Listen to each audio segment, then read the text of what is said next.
ज्ञानव्यापी प्रकरण में supreme court में सुनवाई के बाद अब 8 हफ्ते का वक्त दिया गया है और यह मामला निचली अदालत को ट्रांसफर कर दिया गया है और यह सुप्रीम कोर्ट की तरफ से कहा गया है कि अब इस मामले पर 8 हफ्ते में निचली अदालत ही सुनवाई करेगी। हमारे साथ वादी पक्ष के पैरोकार सोहनलाल आर्य जी जुड़े हुए हैं, जिनसे हम तमाम मुद्दों को लेकर ज्ञानव्यापी प्रकरण से जुड़े वो अहम मुद्दे जो आप सभी के लिए जानना बहुत ज्यादा जरूरी है उनको लेकर बातचीत करेंगे। सर, पहला सवाल यही है क्योंकि अब 8 हफ्ते का समय सेशंस कोर्ट को दिया गया है सुप्रीम कोर्ट की तरफ से, आप लोगों की तरफ से अब आगे क्या कार्रवाई होगी इस पूरे मामले में? ये 8 हफ्ते कितने अहम हैं आपके पक्ष की तरफ से?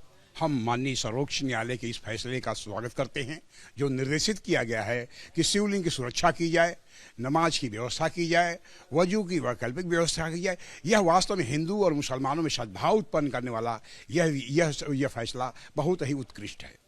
और साथ ही जो 8 हफ्ते का समय है, यह 8 हफ्ते में हमें एक नई ताकत के साथ, नई ऊर्जा के साथ, नई तथ्यों के साथ, नए दस्तावेजों के साथ हम माननीय जिला जज के यहाँ उपस्थित होंगे और विजय हमारी ही होगी। यह मुझे दृढ़ संकल्प है हमारा। सोहनलाल जी, कब तक आप उपस्थित होंगे जिला जज के यहाँ? जब भी आदेशित करेंगे हम लोग उपस्थित रहेंगे। हम लोग हर समय हर कदम का उनके जो है प्रतीक्षा कर रहे हैं, क्योंकि प्रतिवादी पक्ष की तरफ से तमाम तरह के दावे किए जा रहे हैं। सुप्रीम कोर्ट के अंदर अहमदी जी ने भी ये तक कह दिया कि सिर्फ और सिर्फ एक पक्ष को देखा जा रहा है, जिसके बाद माननीय उच्चतम न्यायालय ने इस बात का जिक्र भी किया कि सेशंस कोर्ट दोनों पक्षों को बराबर सहूलियत दे। देखिए, प्रतिवादी पक्ष को हम जानते हैं, उनकी रीत नीति मर्यादा, उनके षड्यंत्रों को जानते हैं, पहचानते हैं, मानते हैं। ये आज नहीं, श्री राम जन्मभूमि आंदोलन से ही ये हमारे खिलाफ, हिंदू खिलाफों के खिलाफ गलत बयानी करते रहते हैं। फिर भी माननीय सर्वोच्च न्यायालय का आदेश है, हम स्वीकार करते हैं। उनकी जो भी आदेश है हमारे लिए सरमाथे है और जिला जज के यहाँ जो भी गया है हम उनका सामना करेंगे। एक चीज का जवाब मैं आपसे लूंगा बहुत जिम्मेदारी के साथ सर, क्योंकि मुझे पता है कि शायद आपसे अच्छा जवाब इस बात का कोई नहीं दे पाएगा। अब ये डिबेट कोर्ट से निकलकर ये फव्वारा है या फिर शिवलिंग है, ग्राउंड पर पहुंच गई है। देश भर के अंदर जनता के बीच अब इस बात की डिबेट हो रही है। शिवलिंग, आप लोगों की तरफ से कहना है कि वो शिवलिंग है। अगर वो शिवलिंग है तो क्यों है? सबसे बड़ी वजह शिवलिंग ही है। प्रत्यक्षम किम प्रमाणम, हाथ कंगन को आरसी क्या, पढ़े लिखे को फारसी क्या।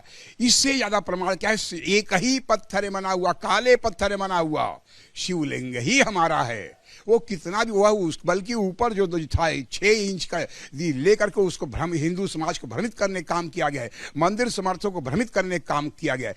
आगे जब जांच होगा, जांच में भी यह प्रमाणित हो गया कि वह शिवलिंग ही है। और माननीय न्यायालय भी, हमारे ख्याल से हम माननीय न्यायालय में भी यह तय हो जाएगा कि वह शिवलिंग ही है। सर, एक आरोप लगातार लगता रहा है वादी पक्ष पर कि वादी पक्ष के तमाम लोग और साथ ही जो कमिश्नर नियुक्त किया गया था, कमिश्नर की टीम में जितने लोग सर्वे करने वाले थे, वो रिपोर्ट लीक कर रहे हैं और रिपोर्ट लीक करने के चलते देश भर में जो है स्थितियां बिगड़ रही हैं।